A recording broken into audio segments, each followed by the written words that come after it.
Hello there, and welcome to the Stay Off My Lawn podcast, where we'll have a little fun, lots of laughs, and discussions on the common sense that needs to be applied to a lot of today's world news issues. And now, the disclaimer. Stay Off My Lawn is not intended as legal, medical, or financial advice. Void where prohibited. No purchase necessary to win. Open to legal U.S. residents 18 or older in the contiguous 48 states. Any resemblance to anyone living or deceased is purely coincidental. Actual price may vary. Only use as directed. Not a member of FDIC.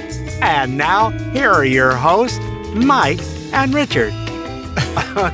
Welcome to this week's episode of Stay Off My Lawn. It is April 28th, 2025, and this is episode 115. And if you notice, April 28th, it's a Monday. I have to go pick my wife up at the airport tomorrow, and I will be busy.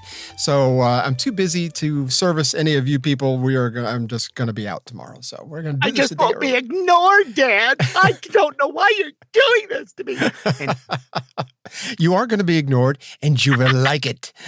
Anyway, we do have our new segment we're going to continue, even though we're going to be pressed for time today. I just have a feeling. But anyway, here's this. It's time for Stupid Holidays of the Week. Today is National Superheroes Day. Seems like something adults ought to get over at some point, but, who am I to judge? We did kick off the week yesterday, Sunday, with Morse Code Day. It's celebrated annually on the 27th. The reason being, Samuel Morse was the inventor of the Morse code. He was born on the 27th. So there we go. Tuesday this week is National Shrimp Scampi Day, some garlicky goodness I can get behind, personally. Do you like shrimp scampi?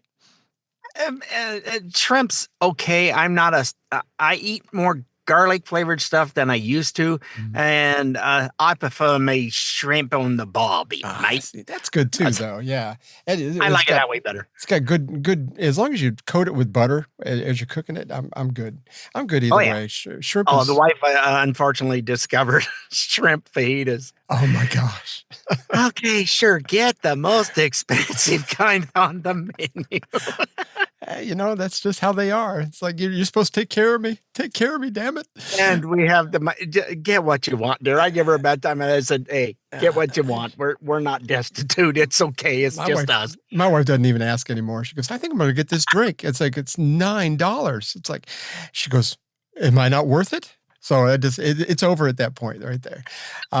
Yes, honey, you're worth it. Wednesday is Honesty Day. See, here I am. I'm doing it right now. Sad that we have to. My honor to do my best, to do my duty. Oh, not the. Shouldn't it? That's why I went to Crab Sprout. But aren't we supposed to be honest anyway as adults? I mean, no. Again, do we have to? No judgment, just you weirdos. Thursday. Thursday is the 1st of May, and it is World Password Day, encouraging you to keep your password strong. I read, because of this, that the top 3 passwords people use are, you have any ideas? Password 1, 2, 3. Yeah, password is number 2. The second most likely password that people use. First one is 1, 2, 3, 4, 5, 6. And the third most popular password is 1, 2, 3, 4, 5, 6, 7, 8. So it's like, okay. That'll be 8 characters apparently at that site. Apparently, yeah. Don't you need a special character and all that? Anyway, I don't buy it right now. But anyway, Friday is No Pants Day, a day where people ditch their pants and embrace the freedom of wearing only underwear in public spaces. So I think it's also. I'm 5 days too early. Crap. I think it's the same as Walmart People Day, which falls on any day that ends in Y. So there is that. And on a related story, once again, from the people of Walmart, Saturday is National 2 Different Colored Shoes Day, which would be another Walmart edition. But, I pick on Walmart too much maybe, but, enjoy your Crocs and go do your thing. And of course, that was my wife calling me, and she's going to be mad at me. So today, speaking of days, today is Election Day in Canada. They are. Oh, it is. Yeah. Oh, so we're going to find out how well they rigged the system up there. I think so. Yeah, unfortunately, Pierre Poilievre is doing really well, and I love that guy. He's kind of like Trump 2.0 up there. Very commonsensical. Yep, absolutely. He's not quite as brash as Trump, but he's like super bright and understands common sense. Like you said, he's just a bastion of common sense. So we'll have to see. I think the western part of the country is probably going to elect him pretty overwhelmingly. I think the eastern part with all the libs in doggone it, all the libs in Ontario is probably going to bring Ontario, Toronto. Yeah, bring what's his face in there. So we'll have to wait and see. Let's see. So we'll have that update on for next week. Secretary of Defense Pete Hegseth, while the media and others love to hate on him, has made some strides in a campaign promise that was made during while Trump was campaigning. And here is that. Today, I'm signing a memorandum that directs the Undersecretary of Defense for Personnel and Readiness to provide additional guidance to the boards that are reviewing these cases concerning the review of requests from service members and former service members adversely impacted by COVID-19 vaccine mandate. The guidance also will facilitate the removal of adverse actions on service members solely for refusing to take the COVID-19 vaccine, including discharge upgrades and less than fully honorable discharges for individuals separated for refusing to take the COVID-19 vaccine. So we're trying to scrub all that, clean all that up. We'll also facilitate appropriate remedies for service members who have suffered additional career setbacks resulting from the previous administration's unlawful vaccine mandate. That's great. I love it. Hey, raw. About damn time they took care of it. Yep. I think a lot of people are probably moved on, but they, I don't know what kind of, apparently they didn't get honorable discharges. They probably got general discharges, which is, if somebody is not familiar with the way all that works, you get anything less than an honorable discharge, it looks terrible on your resume. I mean, the U.S. government pretty much has disowned you with a general discharge, even though it sounds kind of innocuous, but it's really not. It's terrible. If you don't have an honorable, you're sunk. You're going to be working menial labor jobs mostly for the rest of your life. And I'm glad they've got back to that and taking care of those who do want to come back and continue serving their absolutely country. So good for them. Way to go. They should have never been fired in the first place. I mean, and this is the kind of stuff that's pissing off the lefties, is because they campaigned on this. Here's the promise, and we're completing our promises. Yep. And they're going, but we don't know how to do that. Why do you guys? What are you doing? What? You're making us look bad again. Yeah, that's exactly right. I'm just glad there's actually some teeth in some of this stuff. It's good stuff. I'm very glad for that. Yep. Did you see last week Larry David, who's supposedly some kind of comedic genius? He's not my cup of tea at all. No, not my cup of tea either. Yes, I've heard about it, and what a buffoon. Yeah, he wrote an op-ed in the New York Times, if you're not familiar with this, about Bill Maher's dinner with Trump in the follow-up monologue, which he had. We played that a couple of weeks ago in this show, as a matter of fact. And he mocked it like it was a dinner with Hitler. It's just terrible. Larry Davis just seems like a terrible person. The crazy left continues with the whole Hitler thing. I think it's falling on deaf ears. I think we've mentioned this a few times on the show. Nothing like Hitler. They have no clue what they're even talking about. They need to move on to somebody else, maybe Stalin or Mao or something, or even Pol Pot. I mean, it would be a better just pick a different terrible dictator that killed a lot of their own people, which obviously that's what Trump has done. He's killed a lot of his own people, right? No, he's not. That's Fauci and the last administration. And then he did it way earlier when there was another issue. Anyway. Man, it's a terrible comparison, and it's fallen on deaf ears. Anyway, they rolled out Al Gore at a and when they say rolled him out, I mean that was a big roll to roll out. I'm telling you. I mean, they had to pump up the tires with extra air. Who knew he was a even lot still more alive? than there used to be. Let's just say that. Absolutely. I didn't know he was still alive, to be honest with you. I thought he was, if it was still alive, he was sipping macchiatos with Greta somewhere at a beachside cafe somewhere, enjoying each other's company, some cappuccinos or something. Anyway, he was speaking at a climate crisis conference and pulled out the comparison of Trump and the little mustachioed man himself. Oy vey. If you can keep up with this without falling asleep, God bless you. But here's Al Gore. The scale and scope of the ongoing attacks on liberty are literally unprecedented. With that in mind, I want to note that before I use what is not a precedent, I understand very well why it is wrong to compare Adolf Hitler's Third Reich to any other movement. It was uniquely evil, full stop. I get it. But there are important lessons from the history of that emergent evil, and here is one that I regard as essential. In the immediate aftermath of World War II, a small group of philosophers who had escaped Hitler's murderous regime returned to Germany and performed a kind of moral autopsy on the Third Reich. The most famous of the so-called Frankfurt School of philosophers was a man named Jürgen Habermas, best known, I would say, but it was Habermas's mentor, Theodor Adorno, who wrote that the first step in that nation's descent into hell was, and I quote, the conversion of all questions of truth into questions of power. He described how the Nazis, and I quote again, attacked the very heart of the distinction between true and false. Was he eating something when he was doing that? What was all the mouth? Sounded like he was swallowing. No, I'm sorry. Thanks. Yes, yeah, I'm awake now. Thanks. You can go back to bothering Charmaine in the green room. I just dozed off on this. Like, what? I love this. I realized that comparing him to but I'm going to do it anyway. Anyhow, like, what the hell are you? There is no comparison of any kind of anything.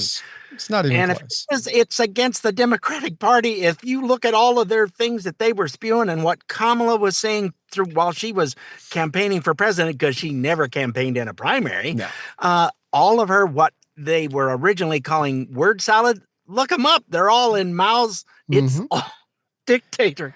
Well, you just think about their tactics. So it's like gun confiscation. It's like all these things are predecessors to authoritarianism. I mean, what the Democratic Party is doing, again, you claim that the other side is doing what you're guilty of, and it kind of throws the heat off of you. They're following the playbook just right to the T, and it's finally got to the point where they went, you fooled us once, it ain't happening again. Oh, before we move on, though, did you see the picture of Trump in the blue suit at the Pope's Lord, funeral? Yeah, the BS on the propaganda about that. Gee, they had a little narrow picture of him in there. Pull back a little bit. Hey, there's blue suits and gray, and there's guys that are there was even some of the Saudi Arabians were in white. We're in white. Yeah, so just what I was going to say. I was trying to think of the name of the country. My brain went. So yeah, it's what a pile of garbage, or as I like to say online, what a giant porcelain bowl filled of flushable sewage. Or we could just say this. What a maroon. We could always just say that. I think that would work. That's true. That works too.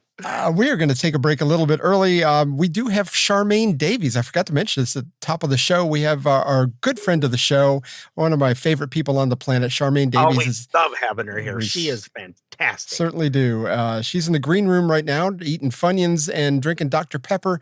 We're going to bring her out here in just a minute, and we're going to have a good time. We always have a good time with her. She is she's all caffeined up, so we are ready to go. So hang in there.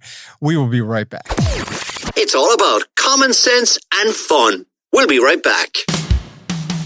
Bud Light presents Real Men of Genius. Real Men of Genius. Today we salute you, Mr. Male Fur Coat Wearer. Mr. Male Fur Coat Wearer. Perhaps fashion's greatest mystery. What makes a big, strong man say, I think I need a new fur coat? I don't know. The very height of political incorrectness. Nothing says, I could give a rat's rear end like a man in a floor-length chinchilla. Taking no prisoners. A look that's half street pimp, half Aunt Esther, and full-on fur-tastic. Sure, it's gauche, but you don't spend more on your coat than your car, not to be noticed. Look at me. So crack open a nice cold Bud Light, Mr. Male Fur Coat Wearer, because it takes a real man to wear a lady's coat. Mr. Male Fur Coat Wearer. Bud Light Beer, Anheuser-Busch, St. Louis, Missouri.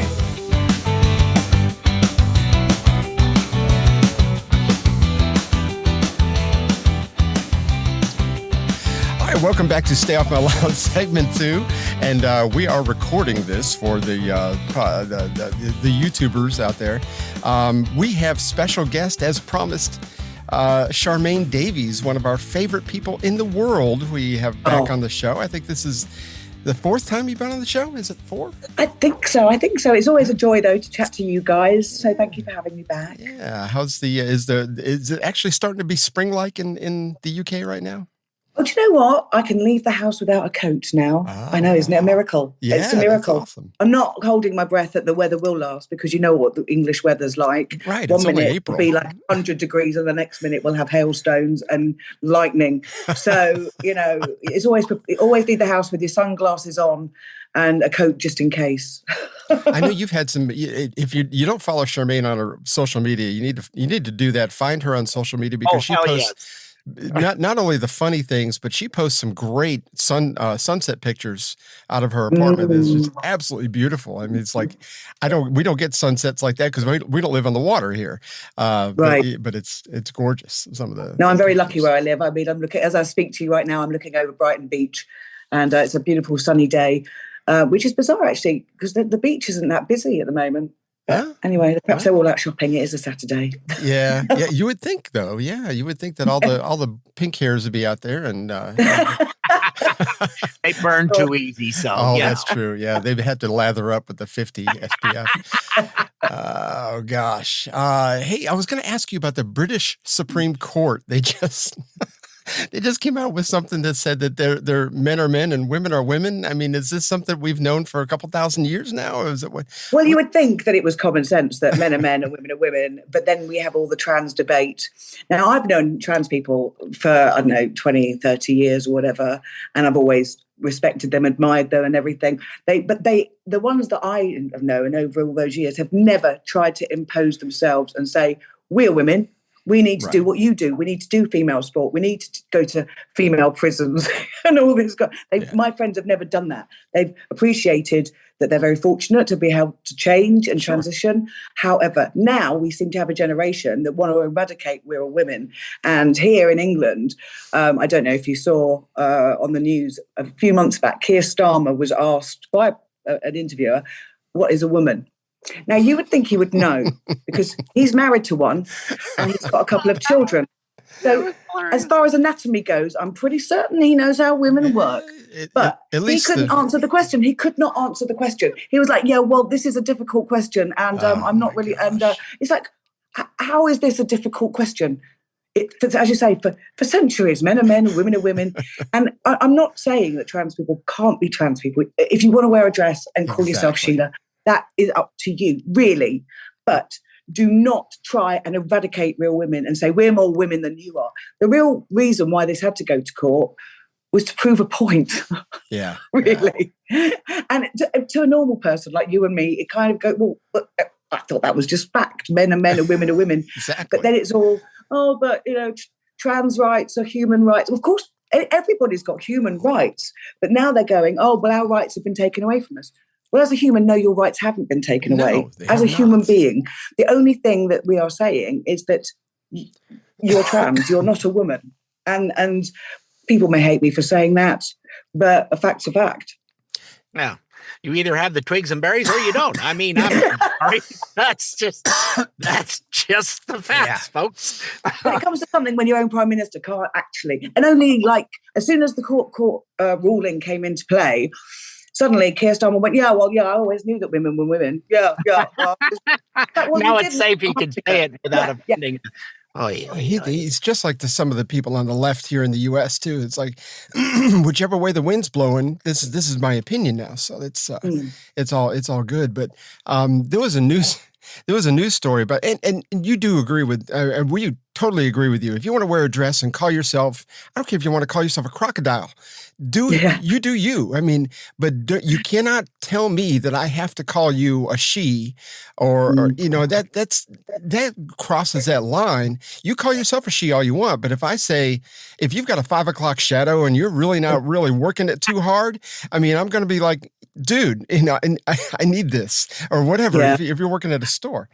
I think the problem as well was that they, in the news here, I don't know if you heard about it, there was a guy, he was a rapist, and suddenly he got caught and he went to court as a woman, going, but I have to go to a female prison. I have to go to, and Scotland was going, they're sort of a totally different government to ours, but they were going, well, men should, if they're identified as women, should go to women's prisons. And it's like, are you insane? You want to send a female rapist to a women's prison because now he's got a wig on with a pair of fake boobs? Well, I mean, if you're in the mind of a rapist, where else would you rather be? Yeah, I mean, the people are going, but he identifies as a woman now, so he has to go to a female jail. Are you people insane? I think that's happened quite a bit here, right? Yeah, there was one jail in the States that did that, and all of a sudden there was a rash of pregnancies in women's prison. It's like, how the hell did that happen? Yeah, it's just apparently the old twigs and berries were still working. Just like the old Wuhan thing. It's like, well, there's a COVID, a novel coronavirus that broke out near a novel coronavirus lab. It's like a breakout of chocolatey goodness near Hershey, Pennsylvania. Who'd have thunk it? I mean, it's just such insanity. But there is a news story that came from I don't remember what the outlet was, but anyway, he was trying to explain the Supreme Court decision, and it seemed like circular reasoning to me. But I'll see if you can explain it. Hang on.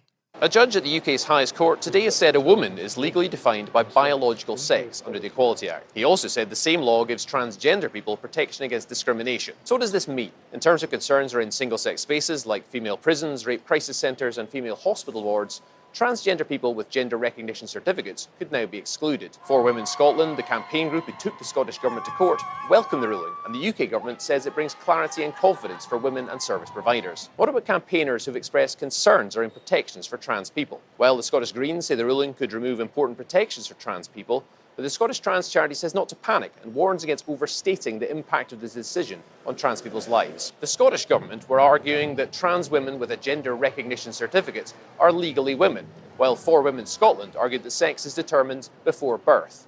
The Equality Act provides protection against discrimination for those with protected characteristics, including sex, sexual orientation and gender reassignment. Trans people still have legal protections against discrimination by virtue of the gender reassignment protected characteristic in the Equality Act, which includes all trans people. Okay, I almost had an aneurysm with that. I don't know exactly what. I mean, I caught. It's this unless it's this. First but it 20 might be seconds. It's this. It's like exactly. What? Yeah, I was with him the first 20 seconds. I got confused as well. Yeah. What they're trying to say basically is that biological women are women, and the trans rights are still there. I mean, you can't go around terrorizing trans people. Basically, that is still an offence, and it is a hate crime. So you can't go around terrorizing them, going, of course not. As I say, let bygones be bygones. Let people live how they want to live. You don't have to terrorize somebody because you don't want them wearing a dress. It's not your life to judge somebody. Right. However, the problem, the trans people now think that everything's been taken away from them and they're now going to be vilified in the streets and have stones thrown at them and everything, which is not the case. They still have, it's still classed as a hate crime if you bully or you troll or whatever somebody that chooses to live a different way. That is still going to be a hate crime. So they are still protected in that respect. No one's saying that all their human rights of protection are going to be taken away. That all they want to do is just say women are women, men are men, but trans still have human rights. Just like everybody else. Yeah. So exactly. So I mean, it's like you can't attack somebody because they're homosexual. You can't attack somebody because they're of a different race or a different religion. I mean, it's like everybody's protected anyway. I mean, this is... Yeah. And I think it's basically the backlash is because they do want to be classed as real women, which, you know, how's your prostate exam going to go, really?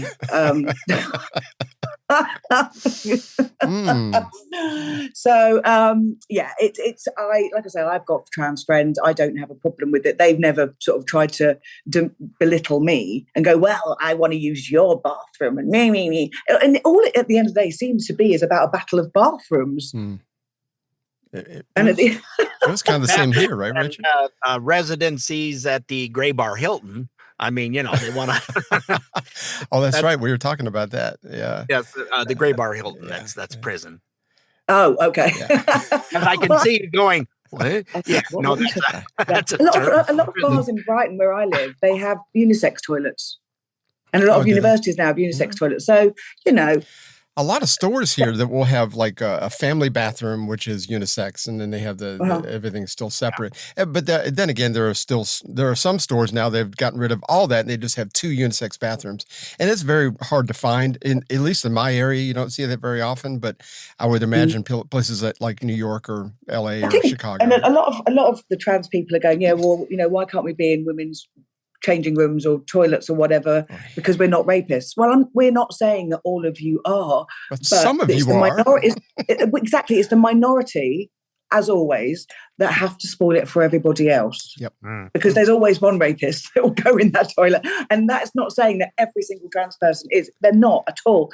But like that guy who suddenly stuck a wig on after he'd raped somebody and went, "I'm a woman now." That's the ones that have ruined it for everybody else. Absolutely. Yeah, or the militant ones that want to get in your face and let you know that they're trans, and you have to, okay, just go on about your life. It's fine. Just you don't need to get in my face. Right. It's okay. Yeah. I don't care.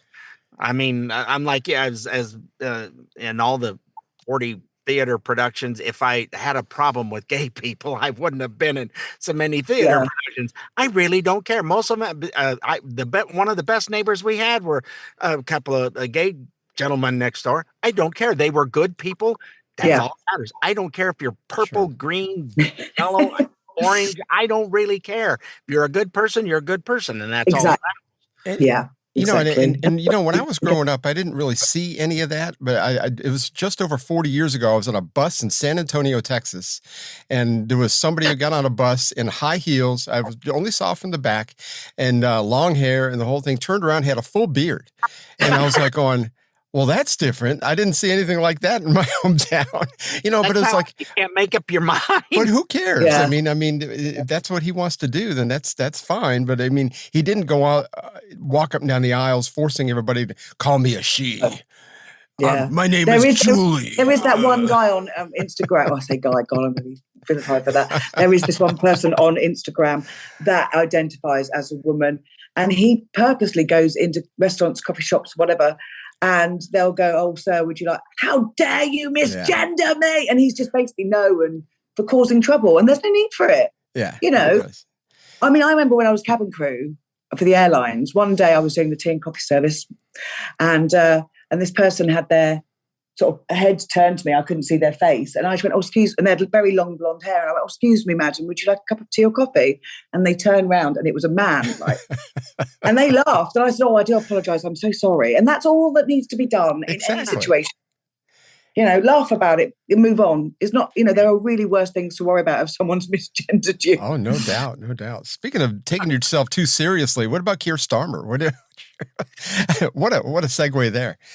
Oh, you are so smooth. I can't take that man seriously at all. I mean, this is what I say. I mean, first, you know, when the man who leads the country says, "I don't know what a woman is," how can you have faith in him to know about anything else? And, you know, I don't see him as he's not a strong leader. He's got a weak, whiny voice, and allegedly, not allegedly, it's probably fact actually. During lockdown, he was having vocal coaching. This woman was coming to his house trying to teach him not to speak like that anymore, which obviously she's not the best vocal coach in the world, is she? If he still sounds the same. However, allegedly, it was having an affair. And he was the one that said if Boris Johnson was having parties during lockdown, he should resign immediately. Well, hang on. You were having vocal coaches. I don't think that was needed. in person to person during lockdown, you're just as quite honestly as bad. Wow, and there's no change in his voice at all. So she's never going to get any, ratings on TripAdvisor or whatever she's on. Check trade. Her Yelp reviews are going to be terrible. Yeah, exactly. Wait a minute, who's having the trip? I just want to. But apparently there is trouble in paradise with Keir Starmer and his wife anyway. Probably because she's upset that he doesn't know what a woman is, and but there's rumours now. He might come knocking on my door next and arrest me for this, but I don't care. Did you see the picture that came out the other day? The grainy black and white picture of him kissing a man, allegedly. No. Wow. No, that didn't make it over here. I didn't hear about that one. Google it. Allegedly, I'm going to keep saying allegedly, because I don't want to get arrested. Allegedly, there's this, I've seen it. There's a black and white grainy picture of someone kissing someone. And this is meant to be, I was going to say Donald Trump. It's not Donald Trump. Can you imagine? It's Keir Starmer and Lord Ali, who basically funds Keir Starmer and gives him all this free stuff, which the country is outraged by. Yeah. But anyway, going back to the point, it's this great. You can't tell particularly that it's him and Lord Ali. I mean, they can get clear pictures of the moon from Earth, but they can't get a decent picture of Keir Starmer kissing a bloke outside your window. It's incredible. I've always wondered that. It's like, whenever there's an armed robbery or whatever, it's like the pictures look like they're from 1955, but we can see a pimple on a gnat's butt on the moon, and you can't, it makes no sense. So anyway, there's all this scandal going around about him. And I mean, he's just awful. Yeah. And I don't know anybody that likes him. Well, he's gotten so wishy-washy on, I guess he's always been wishy-washy on things. And it's like, so now with all this other evidence you've kind of presented to us, it's like, maybe his testicles never dropped. Maybe that's where I couldn't have put it better myself, quite honestly.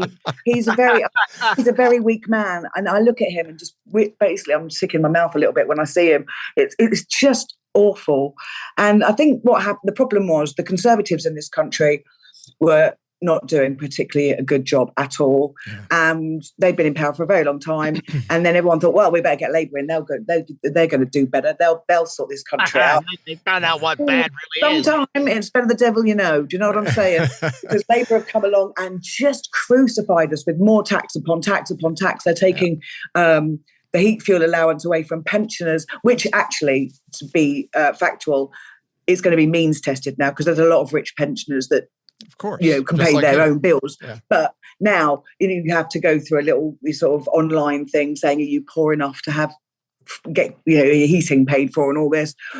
And there's a lot of, he hasn't done anything good for the country so far, I would say. I can't think of anything.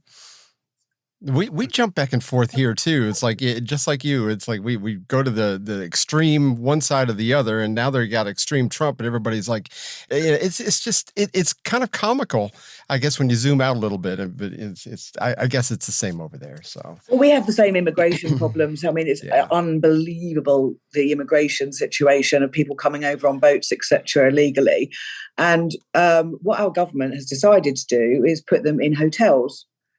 So we've got homeless on the streets that can't afford food and whatever, but they get neglected. Now the British people will get neglected, and all these people that have just come over illegally are put in hotels, and they're given houses, and they get free cars. Mm-hmm. Well, not cars, what am I talking about? That's an exaggeration. They get free money, they get phones, they get free doctors. Yep. And Scotland was even going to give them free travel on public transport. And why aren't the British people getting all this? I know. Well, the mayor of New York. Why does this sound familiar? I was just going to say, it's the same thing here. The mayor of New York. One of these things sounds exactly the same as what's going on here. He was saying it was just a budget buster. They kept people in Texas. The governor of Texas kept shuttling a bunch of these illegal immigrants up to New York, Chicago, and everybody's freaking out. And the Democratic mayor of New York has just said, I'm leaving the party, because everything he said, there's no way he can keep up. So I don't know how they're going to do. I mean, they had a boat that they were going to put some of the immigrants on. I don't know. Yeah. They were going to shore them, put them on out at sea or something. But then they all went, oh, it's not suitable for them. And it's just like, they just come over on a boat anyway. what's the difference? This is like a 5-star hotel boat. Oh, Why are boy. they complaining? But apparently there wasn't a nice gym in there and there weren't televisions. And it's just like, I'm just thinking if it's you good have a enough for laugh. Radio Caroline, it's good enough for anything. Yes, exactly. Well, hey, we're up again. We're way over the break. So we're going to take a quick break. We're going to come back and talk about maybe a little bit more about Keir, but we're going to talk about J.D. Vance and Katy Perry, which are two great subjects that everybody's on the edge of their seat about, I'm sure. So hang in there. We'll be right back. Stay tuned. More of the Stay Off My Lawn podcast is coming up. Do you know how much salt is in your bowl, soup fans? Remember, an adult's maximum daily salt intake is 6 grams, and a kid's even less. So compare the labels on different soups and choose the ones lower in salt, or perhaps try making your own. Go to eatwell.gov.uk. Salt. Is your food full of it?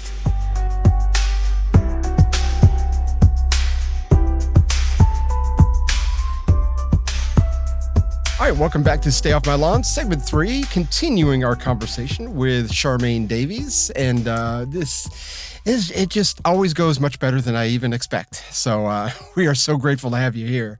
It's good to be here. Get it off my chest. Yeah. And hopefully, Keir, if you're listening out there, just don't get upset with her. This is just observation. It's comedy.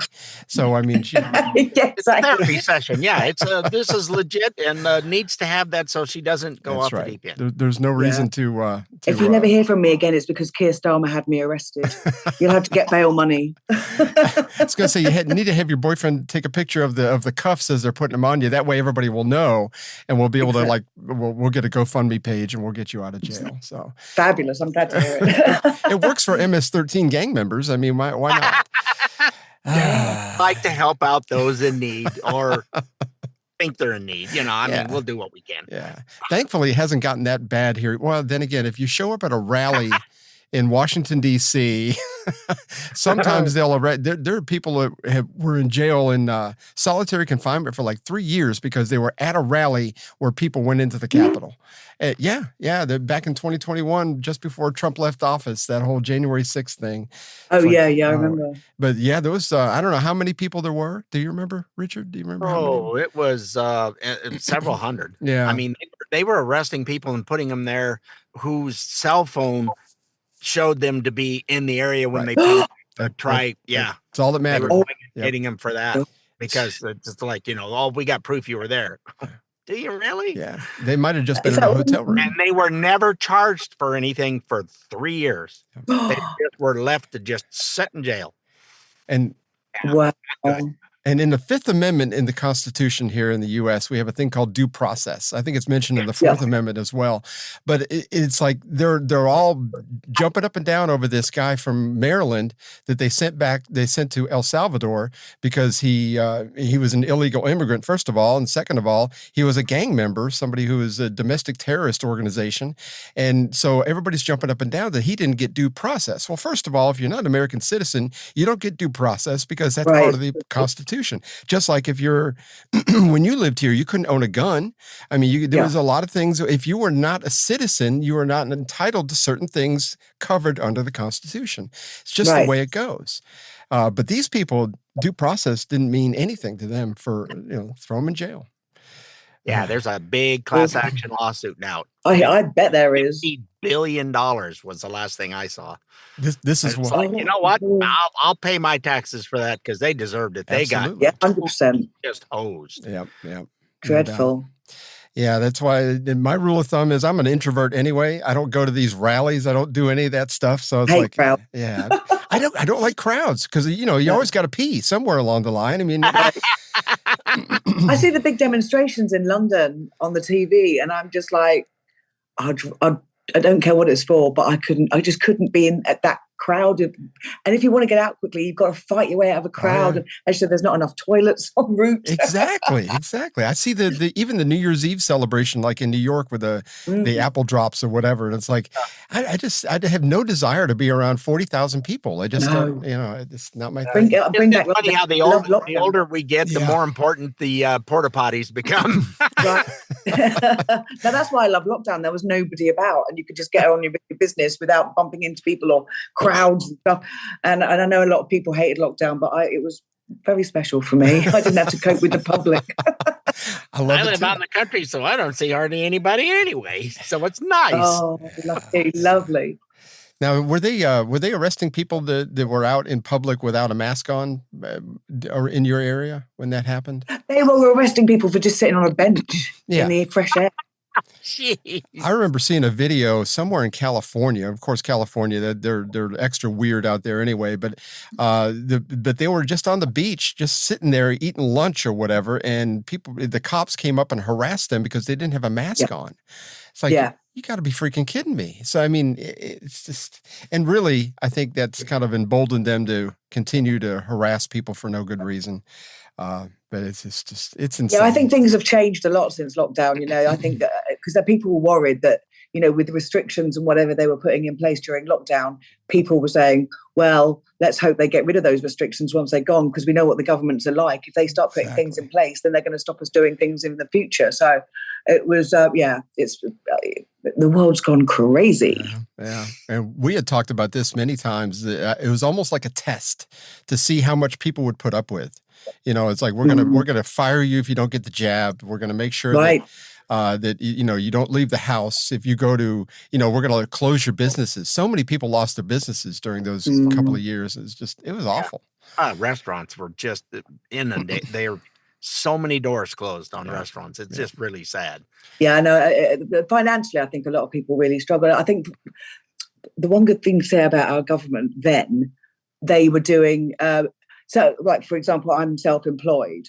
So you had to fill in, I can't remember what it was called, but you had to fill in this online form thing and basically declare how much tax you'd paid in the last financial years or whatever. Okay. And then they would give you money based on that to keep you going over lockdown. But, however, you had to declare it the next tax year, what you got from the government. Oh, of course. So, so they were giving us, or some people, they were looked after by the government, but not everybody. People in England will say, well, actually, but difference, obviously, not everyone's in the same boat.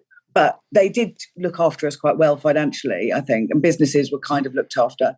Has inflation been a problem in the UK? I mean, because with that kind of thing, they have to print a bunch of money, just like here in the US. They had the same thing. They printed a bunch of money, which causes a super influx of money in the system, and that just causes inflation. So I'm just kind of curious if that did the same thing over there. I hear a lot of stories about how expensive eggs are in America now and stuff, and the prices and stuff have gone through the roof here. You'd think our chickens lived in penthouses for the price of eggs here too. Exactly. It's every time I go into the shops these days, you'll hear somebody go, "How much?" It's just everything's like, what? Why is that so expensive now? All our fuel bills have gone up. Just everything. Our council tax has gone up. Just everything, I mean, people, the cost of living crisis is huge here. Yeah. Well, over here, you kill 140 million chickens. Supply and demand, it has a tendency to screw things bird up. flu, Right. Yeah, that was another crisis averted. The bird flu. It's like, what you you mean with the fake test, and one of them has it, so you got to kill all of your entire. Well, that's why they culled so many, right? They culled like millions and millions. So it's like millions. 140 million was the last number I saw. Incredible. It's like, we'll be trading an egg soon. I'll give you five eggs for a bag of claws. But I've got a gold coin. I don't need a gold coin. I need eggs. Eggs. Give me the eggs. Have you seen the conspiracy theory now? I guess it's a joke, but some people are like too stupid here in America anyway. But the J.D. Vance, right after he met with the Pope, the day after he died, so they were wondering why he slipped him. Yeah. I did an Instagram video about that, and a lot of people were going, "Ha ha," because obviously he didn't kill the Pope. Of course the not. Pope had been very sick for a very long time. He was 88 years old. Everyone knew he'd been ill. Yeah. They wheeled him out to meet J.D. Vance. And people are joking, saying, look, even the Pope could cope with meeting him, and that's why he died. It's a joke. People seem to have forgotten how a sense of humour works. And people are going, I can't believe you're so ridiculous saying that J.D. Vance killed the Pope. It's just like, Where's your? Have you had a sense of humor bypass? Yeah, Of course it didn't. apparently. Oh my God. Apparently they did. Well, you think about, and when Richard and I were younger anyway, I know we're a little bit older than you are, but it's like when we were younger, we had people like George Carlin and who is the, oh my gosh, and of course it's all slipping my mind now, but a lot of the stand-up comedians were extremely offensive. I mean, they would say, use words and call people names, and there was all kinds of stuff. And it's like, and people laughed in the 70s. Joan Rivers, for example. Lenny Bruce. That was one. Lenny Bruce, there's one. Okay, yeah. No, I mean, Joan Rivers always used to speak her mind. She didn't care. I mean, she'd be turning in a grave right now if she knew that people go, oh, you can't say that anymore. You can't say that anymore. It's just like she'd be like, oh, police. She would totally just go crazy. I know. But I don't, I've even got a friend the other day, and I think I said the expression, I was talking to them and I was just like, I said, it ain't over till the fat lady sings. And they went, you can't say that anymore. I went, oh my God, what are you, my mom? I said, all the language police. I said, it's just an expression. I said, quite honestly, the fat lady might have a thyroid problem. And they're like, well, you can't say that. And I said, look, I've got a thyroid problem. I'm allowed to say it. There you go. Well, even if you didn't, for goodness sake, it's like, I know. I know, it's ridiculous. What was that singer Lizzo? Remember how she's when you said fat lady, it reminded me of Lizzo. Yeah. But anyway, there was a picture of her. This is probably a year and a half ago now. There was a picture of her on the beach in France, and she had this thong on. And it's like, if anybody should wear a thong, it should not be her. But you could tell there was a thong. It hadn't totally disappeared. It did not disappear. You could tell there was a little bit left. But all the captions said, and I'm like almost infamous for posting terrible memes. But it's like I posted this. It says the worst thing to happen to France's beaches since Normandy, and. And man, I got an influx of people saying, "Oh, you shouldn't fat shame. You're just a jerk." And it's like, so block me. I mean, I don't care. I wish I cared. I wish. Well, the funny thing was, though, all those, I think, hasn't she taken a load of Ozempic now and she's lost a ton of weight? So, I mean, I don't know. What's all this body beautiful malarkey when they're just injecting themselves with Ozempic every 5 minutes and now they're all anorexic? I mean, Christina Aguilera, she put on the pounds and now all of a sudden, I mean, she's lost half herself. Yeah. And it's all down to Ozempic. And beforehand, she was like, oh, the body beautiful. Don't let anyone tell you if you're fat, you're beautiful. And now it's like, oh, no, Ozempic's come along. Let's all be skinny now. Yeah. So it's just such a, yeah, until they start having health problems from the Ozempic, then it'll be something else. Yeah. Well, I've heard that it kind of like almost eats away your muscle structure. You really have to work out hard in order to keep any kind of actual good weight. I mean, it doesn't just eat the fat away. I mean, then you end up looking like a bodybuilder or something. You end up looking kind of like a long distance runner after a while. You're just kind of like skin hanging on you. It's like, well, Sharon Osbourne, Ozzy Osbourne's wife, she's a prime example of that. And she now looks like she's a zombie. I mean, her face is so drawn. She's very, very skinny, and she's now saying, "I can't put the weight back on," which goes to prove you're going to have your side effects. Sure, you're going to lose so much weight, you're going to look like you're sick. Yeah.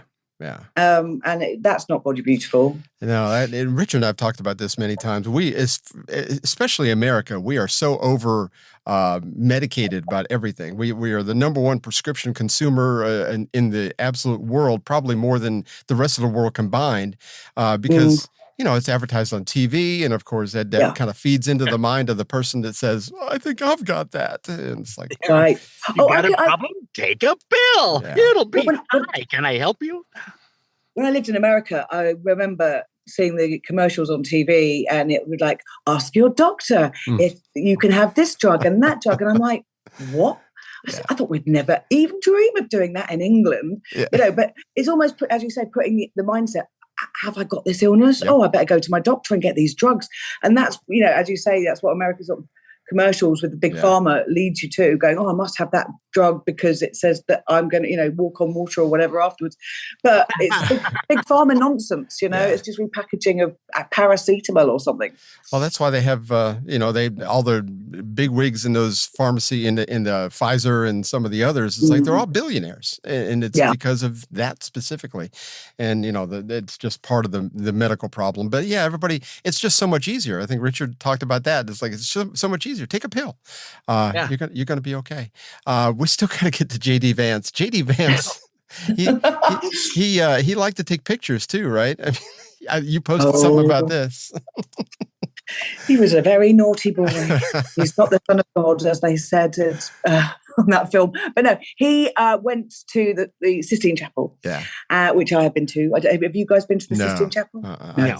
Okay. So there's a lot of people seem to. There's the Vatican and then there's Rome. The Vatican is a city in itself. In fact, it's its own little country as well. Right. So people are getting confused about that. So let's put it this way. J.D. Vance went to the Vatican and then he went to the Sistine Chapel, and there are signs everywhere at the Sistine Chapel. Now, Michelangelo painted the ceiling of the Sistine Chapel. It's the most beautiful thing in the world, everything. And when I was there with my partner, this priest came in and did a little service. He sounded like Eddie Murphy. He was really funny. I was trying not to laugh because he kept going, "Amen." And you're meant to be really respectful in there. Yeah. And I was like trying to muffle my laugh, thinking, oh my God. But anyway, no, it's the most beautiful place, very spiritual and everything. And then you're told not to shout, and you've got to speak very quietly like this when you're walking. And it's respect. It's respect. And obviously, photography is not allowed at all. Now, a lot of people are saying, "Oh, it's because it's for tourists. They want to get the money. You know, they want you to buy the pictures rather than take it." Yeah. And a lot of money has been spent restoring that Sistine Chapel. But going back to J.D. Vance, he had pictures taken in the Sistine Chapel, which is it's disrespectful as far as I'm concerned. It's when there are signs everywhere saying don't take pictures, you know, it's a sort of a spiritual place. That's where they choose the next pope, you know. So when people go, it's not a holy place. Well, I disagree there, quite honestly.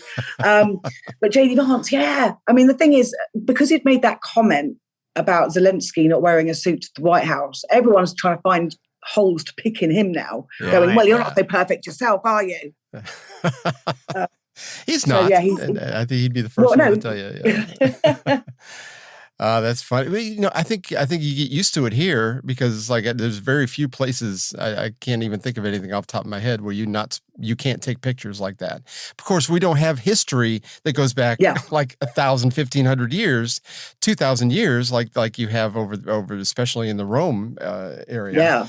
So, well, a lot of people were on my Instagram going, well, who cares? Who cares? And it's just like, well, you should care. This is history. And this is why, you know, not all the historical buildings, but a lot of historical buildings in America are sort of knocked down to make a Walmart. And it's just, you know, if they didn't do that, you would still have some history. Yeah. You know, my friend lived in a beautiful, I think it was like 150-year-old house in Dallas. Beautiful. Real lovely character and everything. And then the developers came through, knocked them all down, make McMansions, you know, these soulless, massive houses, just these massive McMansions that, you know, you're not going to get some tour guide in 200 years going, well, this McMansion was built by Michelangelo. It's not, is it? It's not. It's by some massive developer. And we had to take out a cemetery in order to build all this. Yeah, right. There's a place down in Tampa. I just heard this story yesterday that they had built. Oh, Tropicana Field in I think it's in St. Petersburg, where the baseball team plays. Anyway, there was built over an old cemetery, an old African American cemetery that they closed it 100 years ago, and they weren't aware that there was still bodies left. But they did one of those LiDAR things where they could ground penetrating radar, and they found I think 7 or 8 bodies that are still under the concrete at Tropicana Field. It's like, oh my gosh! But you know, I think it's the desire for money. You know, totally. Who cares about the past? You know, and you wonder why that, you know, America has troubles. You know, it's because you've built everything on Indian land. The spirits are coming to get you now. That's what it is.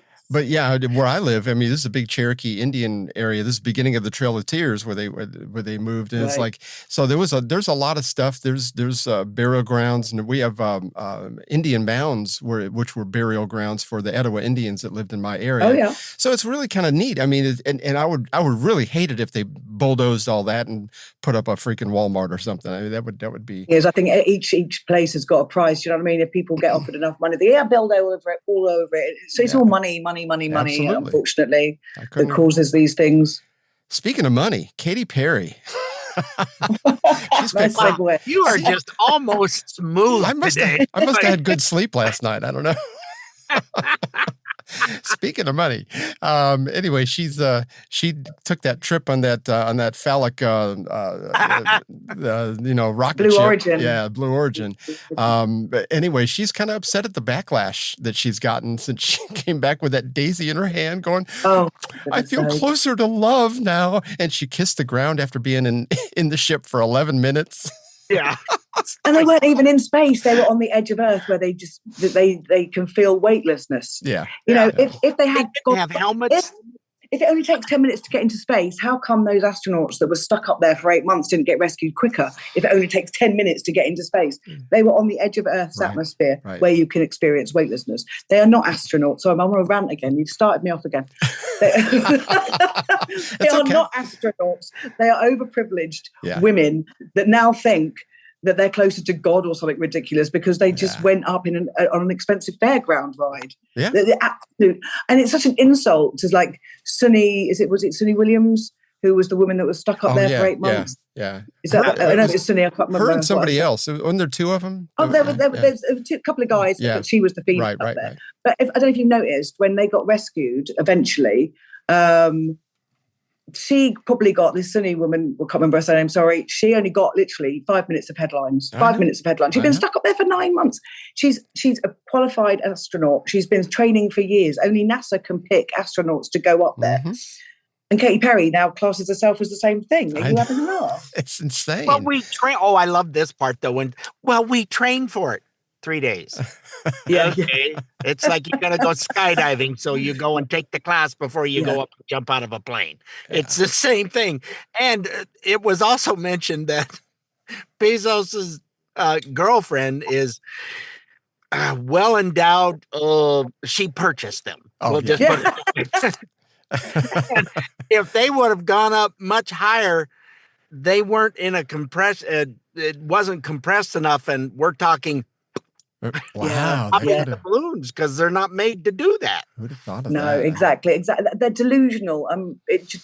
Katy Perry. Oh, just.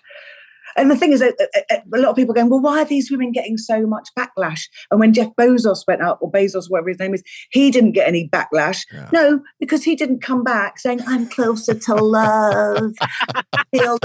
And I can see the world is being destroyed. And he didn't come back. He just went up there, came back, got on with his life. He didn't talk about rubbish. And that's why these women got backlash, because they came back like complete airheads. Yeah. Yeah. And space cadets. Space cadets. Space cadets. That's great. I need to write that one down. That's good. Yes. It was all supposed to be helpful for womankind, and all they did was make a damn joke out of it and blew it way out of proportion. And it's like, okay, you didn't help anybody. I do think when the first man on the moon, it was like a giant leap for mankind and all this. And these women come back and it's a giant leap backward for womankind. No kidding. You're right. It did make him kind of look. But I do think that the people that were stuck on the space station, I believe that was political. The reason, I don't know why Biden didn't want to go do that, but once Trump got in office, I can tell you why, because he didn't want to give any kudos to Musk, who had been with Trump on his campaign, and he was going, I'm not giving them any more due than they've already got. But couldn't NASA somehow put together something to where they would have their own rockets anymore? Mm. And plus the fact I think NASA, they do a rotation thing, so they'll have to wait until be years before they go up there with a spaceship or whatever to rescue them. And Elon Musk was like, no, this isn't really acceptable. I'm going to be using my company, and I'll go and get them. So he did. And you're right, it was a political thing that they were stuck up there. And that's a shame, really, because imagine being stuck in space and what that does to your body for being there for that long and your mental agility and stuff. You need to be decompressed and go in some kind of therapy after that, I would have thought. Yeah, and well, not only that, I think it has something to do with your density of your bones. It affects a lot of things. Yeah. And just from being weightless in and of itself, and that's a long time to be up there. They couldn't walk when they get back. If you saw them when they were taking them up, or in essentially a gurney of it. That's right. Well, Katy Perry fell to the ground too, but oh no, she was kissing the ground. That's what it was. She thought she was the Pope. Fallen higher to the ground to kiss it. What I'm saying is, open that hatch a little sooner than you did when you weren't supposed to. Did you see that? Did you see that? Oh Lord, yes. Open from the inside, and then they went no, or they tried to hide it up, but the damage was done. You're like, see, that's all the training, though. I mean, that's all. The 3 minutes of training that they had. Exactly. Oh my God. It's embarrassing, actually. I mean, it is embarrassing to be a woman when there are women like this. Yeah. You know, I don't know anyone that could look at them and go, oh, aren't they role models for women in the future? Not really. Not really. Not really. There's not too many men role models or women role models. We just have a terrible generation of people coming up now. It's like one day they're going to be the old wise people, and I just cannot imagine it. I think they dumbed down television an awful lot with all this reality TV and the stupid programs, and it is literally all dumbing down the masses. Here in England, it's exactly the same thing. It's all reality TV, like Love Island and all this rubbish. Yeah, it's I all just about can't watch it. No brains, sort of, having liaisons on television or whatever. And then we had Big Brother and whatever. We had Mickey Rourke that came over to being Big Brother the other day. And he got kicked out for being sexist and whatever, or homophobic or something. And it's just what really annoys me is these producers get these people in for these shows to make them explosive. Yeah. And then when they are explosive, the producer, no, don't want that behavior. Well, that's why you got him, wasn't it? And Mickey, or they go, we didn't know they would say stuff like that. Yeah, it's Mark, for crying out loud. Where have you been? What rocket been under? Oh, for goodness sake. Oh man, we are again, time flies when we have Charmaine on, and we are way over, and we're just going to have to make it up later. So we'll just do the rest of the story at the end of the show. Yeah, but we'll be done. This is almost 2 segments long. Exactly. Where can people reach out to you if they want to interview you on their podcast or even have you do stand-up in the UK? We have people listen to the podcast in the UK. So good. Well, you can find me Charmaine Davies. That's Charmaine and then Davies with an E on Facebook and on Instagram. I've got to have a look at what I am on Instagram. I've totally forgotten. I don't remember either. Who I am. Oh, Be Anything 25 is my handle on Instagram, and come and join me. And I'm being a bit quiet. I've been a bit poorly with the stand up. I'm not poorly with the stand. I've been a bit poorly, so I've not been doing much stand up lately. Yeah. But hopefully that will change in the very near future. Well, good. You are one funny lady, and we appreciate having you on. It's always a pleasure. So, thank you. When he said, "Are you available Saturday?" I went, "Why?" For Charmaine, yes. What time? I don't care. I'll get up at 5. Just to see Charmaine. I'll get up early. He did say that. He said, "I'll get up at 5 for I her." love you guys. He won't get up that early for me, but yeah. Anyway. It's been a delight talking to you. Sorry, I've overrun and waffled on far too much. You're fine. You're fine. You are extremely entertaining, so it's good. It's all good. Thank you very much for coming on. When we come back, we will have the rest of the story, and maybe we'll squeeze in another story at the end. So hang in there. We will be right back. Guests on the Stay Off My Lawn podcast stay at the luxurious Motel 6, right off I-75 on Highway 20. Born from the tragedy of 9/11, the Tunnel to Towers Foundation carries out its mission to do good by providing mortgage-free homes to Gold Star and fallen first responder families with young children, and by building specially adapted smart homes for catastrophically injured veterans and first responders. They are also committed to eradicating veteran homelessness and helping America to never forget September 11th, 2001. And according to Charity Navigator, 95 cents out of every dollar donated goes directly to these programs. $11 a month is all they ask for to help these real-life American heroes. Visit T2T.org to find out more. That's T2T.org.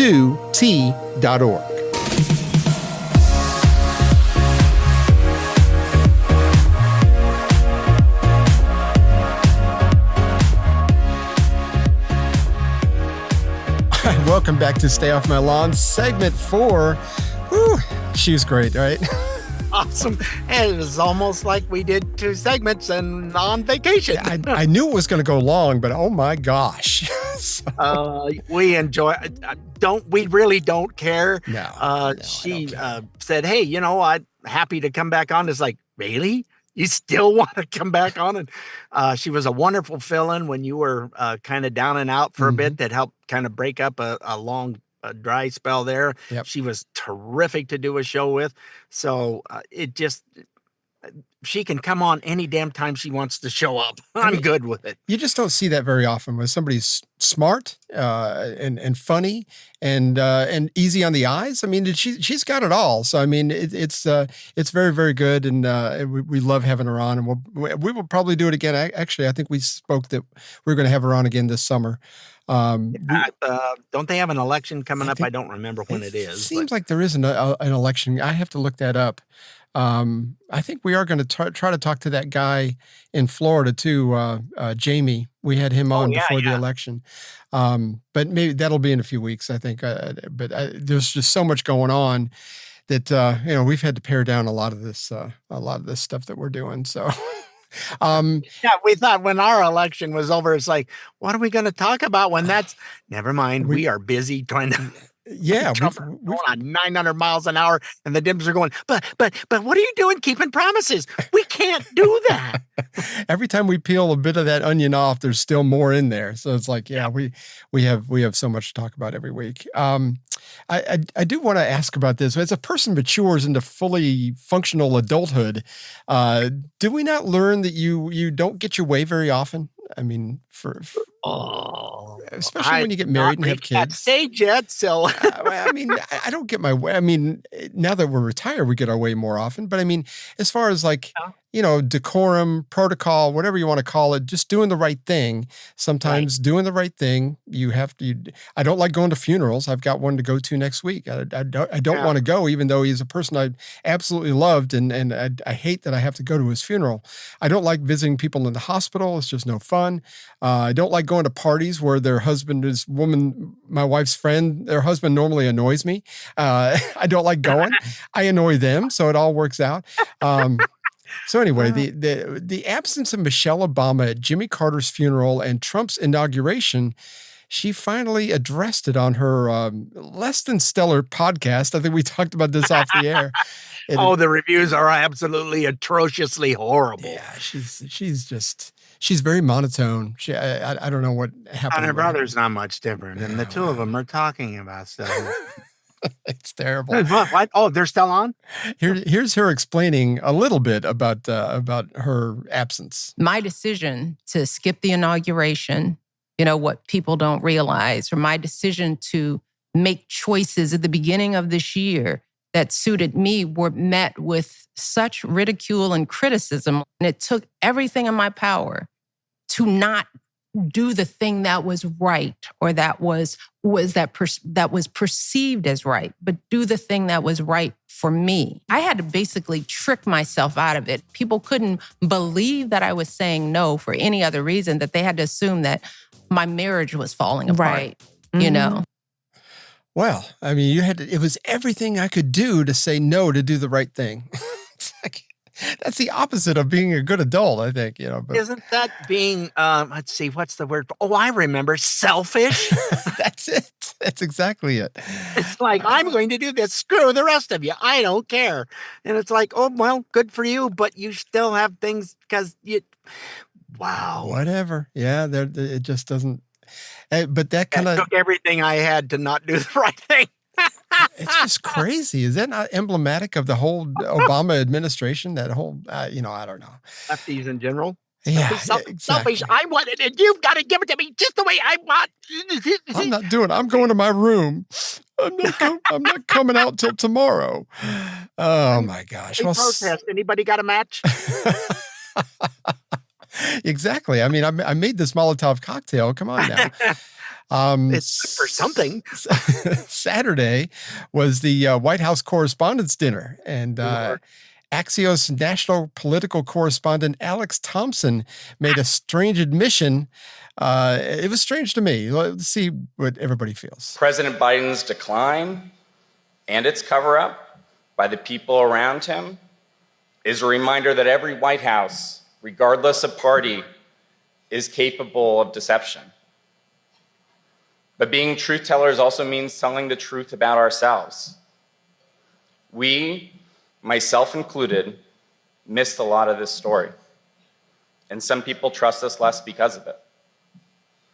We bear some responsibility for faith in the media being at such lows. What about all? I say this because acknowledging errors builds trust, and being defensive about them further erodes it.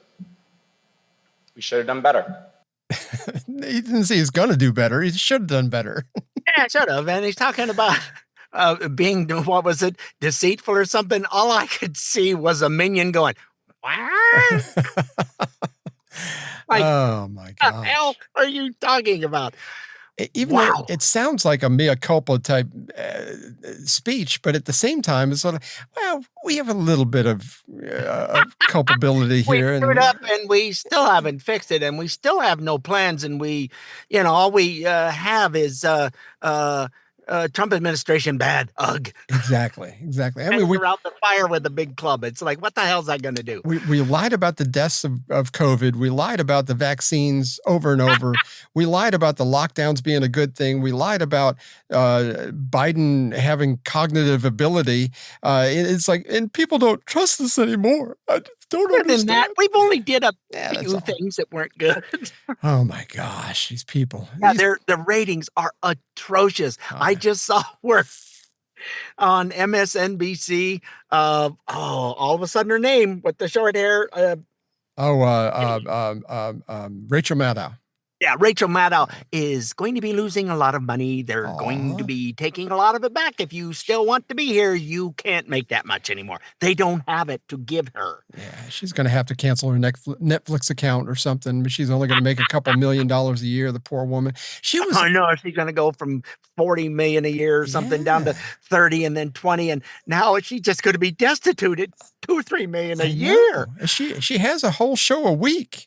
One show, I think. I think they have her on daily now because it's like they got rid of.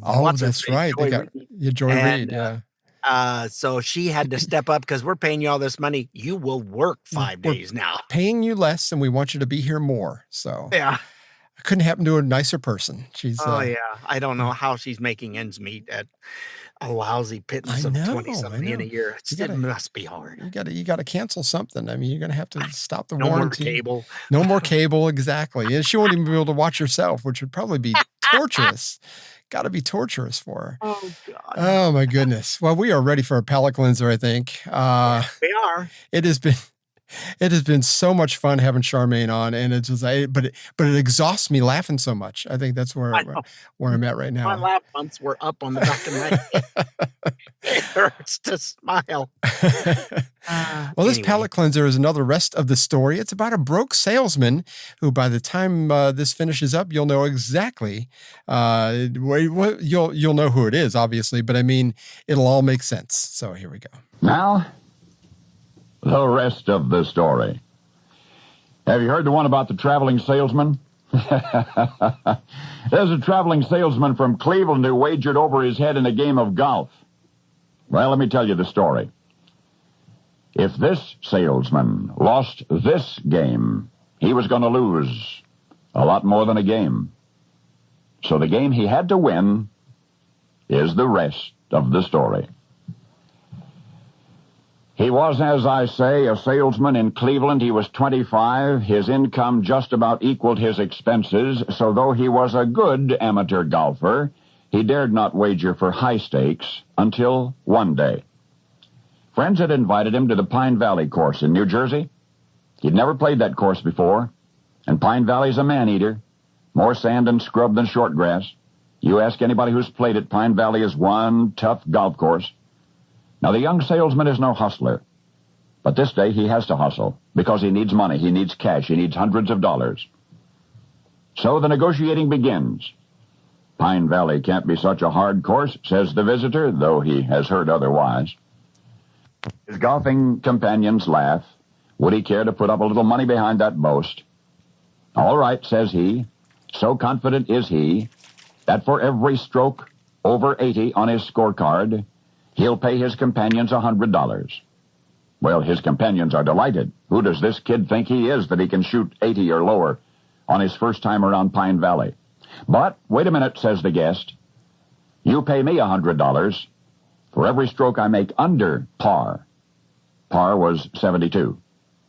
Well, now his hosts are sure that this youngster has underestimated Pine Valley. They'd heard he was pretty good, but nobody's that good. So they agree to the wager. First hole at Pine Valley's a monster. Dogleg right, 427 yards from the tee, woods on the left, sand and scrub on the right. The green is level with the fairway. The problem is there's a sharp 10-foot drop from the fringe on the left and the right and the back, and all of this in a par 4. Well, our hero's already lying 4, and he's 30 feet from the pin. But he sinks the 30-foot putt. Then before he'd even reached the second tee, he's already shooting bogey golf. $100 for every stroke over 80. There was no way for them to know that their guest was broke. There was no way that he could pay for even one of those strokes. To win, what he needs to do is to break 72. He just has to. He has to. Well, that day, after that most important game on that treacherous golf course, the brash young visitor putted out on the 18th with a round of 68, 4 strokes under par, and his take at the predetermined rate of $100 a stroke, $400, he'd won precisely the cash he needed, and his next stop would be the place of business of a certain mid-city merchant, and there he left the $400, the exact sum needed to pay for what he'd already bought. It's many victories later today, millions of dollars in winnings and earnings, but the incomparable career in professional golf all began with a game he had to win in 1954. For that day he was playing for keeps. He was playing for an engagement ring that he had bought before he could pay for it. And that day he learned how good a golfer he really could be. He learned what he could do when he had to. So that year, the Cleveland salesman made golf his profession, and he and it have rewarded each other ever since. The prize he won 34 years ago was a girl named Winifred Walzer, then and thereafter, Mrs. Arnold Palmer. And now you know the rest of the story. Gotta love it. The things you do for love. Yeah, and that's the only wife he had. Yep. There you go. Oh, it's when you come from humble beginnings, like we've talked about, you clean your plate up and you only try to buy what you're going to eat because you didn't have money to get any extra. And we're just not, you come from humble beginnings where you worked your tail off every single day. You stay a humble person. He was always one of the nicest, most humble people out on the golf course, would talk to people. Yep. And it just was a very nice human being, and invented the Arnold Palmer drink for you who don't know what it is. I was going to mention that the lemonade and sweet tea, man. There's just something about that combination. I buy a gallon of it. Buy it by the gallon. Milo's makes it a great mixture. Yeah, so it's very, very good. And considering the Masters was just played a couple of weeks ago, thought this was a good time to play this. Richard sent this to me the other day, anyway. I send them to him all the time, and some of them he goes, "Hey, this is really, there's been some really good ones lately." Lately, I don't know. I think we probably are good for 10 more years, because I think we should do another 120 episodes. I think so. But by the way, Arnold Palmer was the first golfer ever to win the Masters 4 times. The first one ever to do that. He's only bested now by Jack Nicklaus, who won 6, and Tiger Woods, who won 5. So he's standing at number 3 right now. So anyway, we hope you were somewhat informed and had fun like we did. Don't forget you can find us on iTunes, Spotify, iHeart, Amazon, Smart Speaker, Rumble, or wherever you get those podcast things. And you'll find us every Thursday at 5 p.m. Eastern on the OracleTalkRadioNetwork.com. Enjoy us on your drive home, or you can get the apps for both Apple and Android. But you know what? You need to be ready to just go to our website at Stay Off My Lawn. Hang on. .us. I thought you'd be ready. I was trying to help you out. I wasn't ready. Yes, it's stayoffmylawn.us for all our past and present episodes. Oh, gosh. My poor finger is just, it almost got a cramp trying to get to it so quick. Here, let's try it again. Here it goes. .us. Okay, well, anyway. We'll see you next week, folks. Thanks again, everybody. Toodles. We appreciate y'all watching. And don't forget to watch the middle episodes for the best. She's a lot better looking than we are. Oh, no Charmaine Davies will be on, and it is a hoot. Yeah, it's very, very good. So see you then. Toodles. Well, we had fun and hope you did too. The opinions heard here today are not those of anyone other than Mike and Richard. If it made you laugh or go, or even, then we've done our job. Sort of. Mostly anyway. And if we made you think about things in a common sense manner, we welcome you to the club. And if it didn't, then just stay off my lawn. See you next time.